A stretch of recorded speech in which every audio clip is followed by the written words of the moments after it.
The Golden Gems of Life, Gathered Jewels for the Home Circle by S.C. Ferguson and E.A. Allen, Central Publishing House, Cincinnati, 1884. Chapter: Concentration.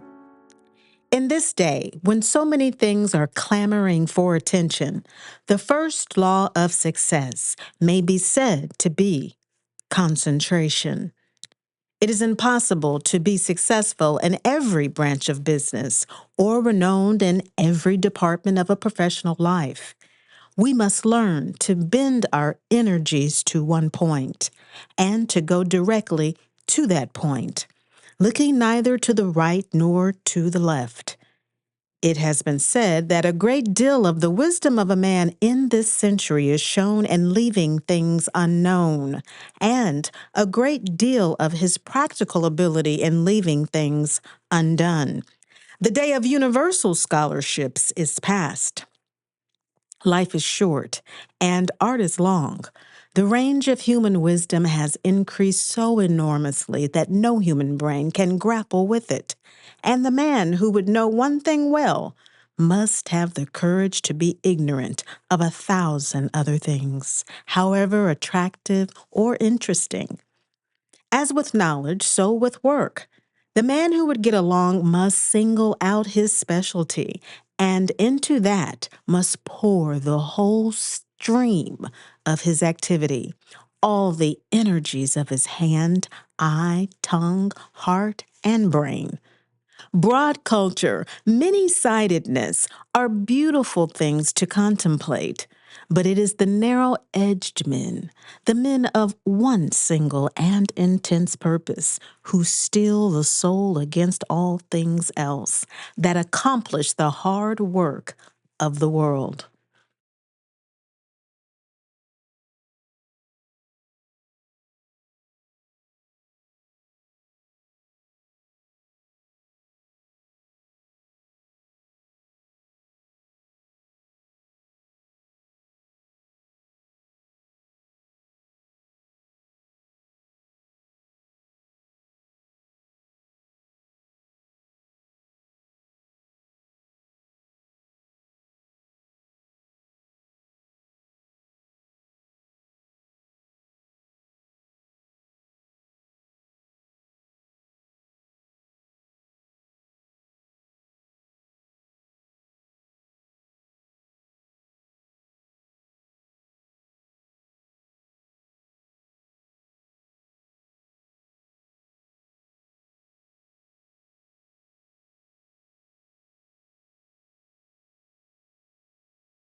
The world has few universal geniuses who are capable of mastering a dozen languages, arts, or sciences, or driving a dozen callings abreast.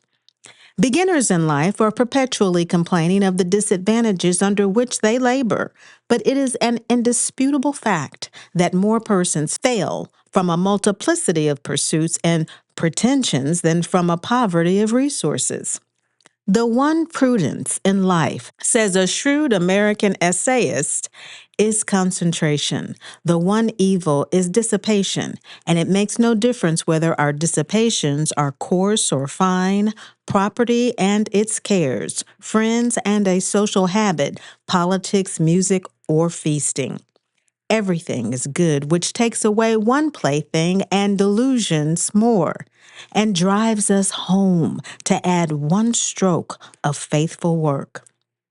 The gardener does not suffer the sap to be driven into 1,000 channels merely to develop a myriad of profitless twigs. He prunes the branches and leaves the vital juices to be absorbed by a few vigorous fruit-bearing branches. While the highest ability accomplishes but little if scattered on a multiplicity of objects, on the other hand, If one has but a thimbleful of brains and concentrates them upon the thing he has in hand, he may achieve miracles. Momentum in physics, if properly directed, will drive a tallow candle through an inch board. Just so will oneness of aim and the direction of the energies to a single pursuit, while all others are waived, enable the veriest weakling to make his mark where he strikes. The general who scatters his soldiers all about the country ensures defeat. So does he whose attention is diffused through innumerable channels so that it can not gather in force on any one point. The human mind, in short, resembles a burning glass, whose rays are intense only as they are concentrated. As the glass burns only when its rays are converged to a focal point, so the former illumes the world of science, literature, or business only when it is directed to a solitary object. What is more powerless than the scattered clouds of steam as they rise to the sky? They are as impotent as the dewdrop that falls nightly upon the earth. But concentrated and condensed in a steam boiler, they are able to cut through solid rock, to hurl mountains into the sea, and to bring the antipodes to our doors. It is the lack of concentration and wholeness which distinguishes the shabby, half-hearted, and blundering, the men who make the mob of life, from those who win victories. In slower times, success might have been won by the man who gave but a corner of his brain to the work in hand. But in these days of keen competition, it demands the intensest application of the thinking faculty. Exclusive dealings in worldly pursuits is a principle of hundred-headed power. By dividing his time among too many objects, a man of genius often becomes diamond dust instead of diamond. The time spent by many persons in profitless, desultory reading would, if concentrated upon a single line of study, have made them masters of an entire branch of literature or science. Distraction of pursuits is the rock upon which most unsuccessful persons split in early life. In law, in medicine, in trade, in the mechanical professions, the most successful persons have been those who have stuck to one thing. 9 out of 10 men lay out their plans on too vast a scale, and they who are competent to do almost anything do nothing, because they never make up their minds distinctly as to what they want or what they intend to be.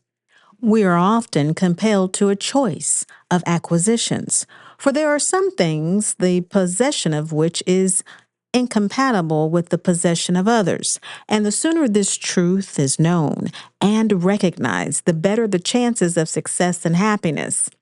Much material good must be resigned if we would attain the highest degree of moral excellence, and many spiritual joys must be foregone if we resolve at all risk to win great material advantages. To strive for a high personal position and yet expect to have all the delights of leisure, to labor for vast riches and yet to ask for freedom from anxiety and care, and all the happiness which flows from a contented mind, to indulge in sensual gratifications and yet demand health, strength, and vigor, to live for self and yet to look for the joys that spring from a virtuous and self-denying life, is to ask for impossibilities. If you start for success, you must expect to pay its price. It cannot be won by feeble halfway efforts, neither is it to be acquired because sought for in a dozen of different directions. It demands that you bring to your chosen profession or calling energy, industry, and above all, that single-mindedness of purpose, which is willing to devote the energies of a lifetime to its accomplishment. Mere wishing and sighing brings it not.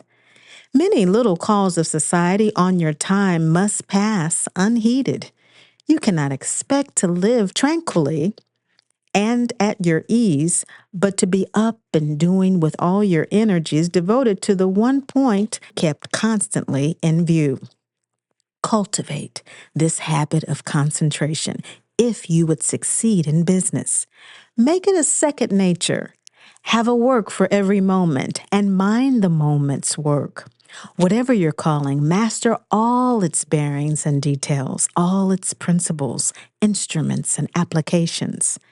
We have so much work ahead of us that must be done if we would reach the point desired that we must save our strength as much as possible. Concentration affords a great safeguard against exhaustion. He who scatters himself on many objects soon loses his energy, and with his energy, his enthusiasm, and how is success possible without enthusiasm? It becomes then of importance to be sure we have started right in the race for distinction. Every beginner in life should strive early to ascertain the strong faculty of his mind or body fitting him for some special pursuit and direct his utmost energies to bring it to perfection. There is no adaptation or universal applicability in man, but each has his special talent, and the mastery of successful men is in adroitly keeping themselves where and when that turn shall need oftenest to be practiced. Though one must be wholly absorbed to win success, still singleness of aim by no means implies monotony of action. But if we would be felt on this stirring planet, if we would strike the world with lasting force, we must be men of one thing. Having found the thing we have to do, we must throw into it all the energies of our being, seeking its accomplishment at whatever hazard or sacrifice. But that does not prevent us from participating in the enjoyments of life. If you are sent on business to some foreign land, though bent on business, still you can admire as you hurry along the beautiful scenery from the car windows. You can note the strange places which you pass. You can observe the wondrous sublimity of the ocean without being distracted from the main objects of your travel. So it is not to be inferred from what has been said that concentration means isolation or self-absorption. There may be 100 accessories in life, provided they contribute to one result. In urging the importance of concentration and of sticking to one thing, we do not mean that any man should be a mere lawyer, a mere doctor, or a mere merchant or mechanic, and nothing more. These are cases of one-sidedness pushed too far. There is no more pitiable wreck than the man whose one giant faculty has drowned the rest. Man dwarfs himself if he pushes too far the doctrine of the subdivision of labor. Success is purchased too dear if to attain it one has subordinated all his faculties and tastes to one master passion and become transformed into a head, a hand, or an arm instead of a man. Every man ought to be something more than a factor in some grand formula of social or economical science, a cog or pulley in some grand machine. Let everyone take care, first of all, to be a man, cultivating and developing, as far as possible, all of his powers on a symmetrical plan, and then let him expend his chief labors on the one faculty, which nature, by making it prominent, has given a hint should be especially cultivated. There is indeed no profession upon which a high degree of knowledge will not continually bear. Things which at first seem most remote from it will often be brought into close approximation to it, and acquisitions which the narrow-minded might deem a hindrance will sooner or later yield something serviceable.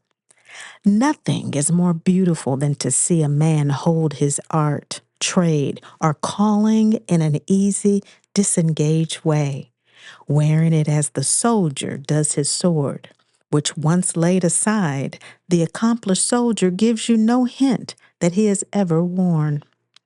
Too often this is not the case, and the shopkeeper irresistibly reminds you of the shop, and the scholar who should remind you that he has been on Parnassus only by the odors of the flowers he has crushed, which cling to his feet, affronts you with a huge nosegay stuck in his bosom. One can make all his energies bear on one important point, and yet show himself a man among men by his interest in matters of public concern.